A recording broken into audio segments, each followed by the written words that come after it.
민철 씨 이야기를 좀 하려고 하는데요. 우리 민철 씨 같은 경우에는 사무직으로 근무를 하시다가 경기가 안 좋아지는 바람에 그 현장직으로 직업을 변경을 하셨거든요. 근데 이제 현장직은 아무래도 사고 위험이 좀 많잖아요. 그래서 이 민철 씨가 현장에서 근무를 하시다가 좀 크게 사고를 당하는 일이 있었어요. 근데 보험금을 청구를 하고 보니까 보험회사에서 이제 보험금 지급을 거절을 하는 이제 사례가 생긴 거죠. 그래서 알고 봤더니 이 민철 씨가 사무직으로 근무를 하시다가 위험한 현장직으로 이제 직업이 변경이 되시면서 회사에 알리지 않았기 때문에 보험금 지급이 안 된 사례였거든요. 자, 그런데 우리가 상해보험 같은 경우에는 우연한 사고로 인해서 생기는 피해를 보상해주는 보험이기 때문에요.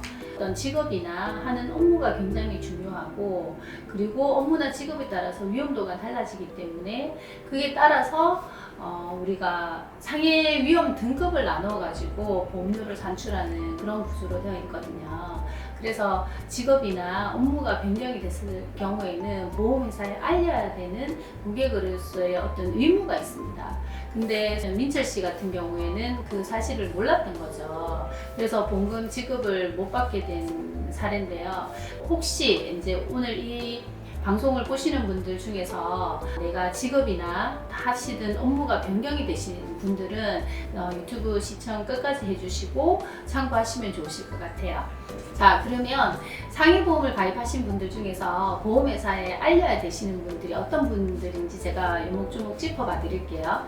일단 현재 직업이나 하시는 업무가 변경되신 경우, 그리고 직업이 없으셨는데 취직이 되신 경우, 그리고 직업을 관두신 경우, 이런 경우에는 꼭 보험회사에 알려주셔야 되시고요. 그리고 우리가 자가용을 하시다가 영업용으로 변경되셨거나, 영업용으로 운전하시다가 자가용으로 변경되셨거나, 그리고 운전을 안 하시던 분이 운전을 하시는 경우나, 운전을 하시던 분이 운전을 안 하시는 경우나, 위험도가 변경이 되셨을 때는 꼭 보험회사에 알려주셔야 되세요. 자, 그런데 직업이나 업무가 변경된 것 외에도 거기에 준하는 위험도가 증가했다고 보는 게 또 있습니다. 그게 바로 오토바이나 킥보드 같은 이륜 자동차를 운행을 하시는 경우인데요.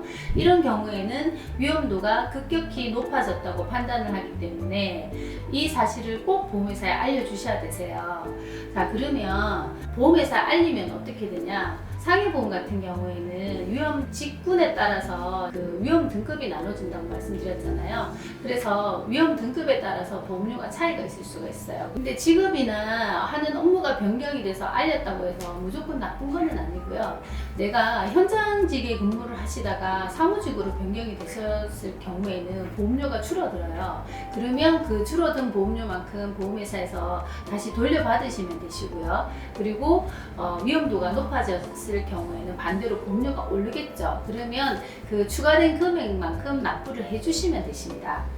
자, 그러면 직업이나 하는 업무가 변경이 되셨을 경우에 어디에 알려야 될까요? 변경 사실은 꼭 보험회사에 통지를 하셔야 된다는 사실입니다.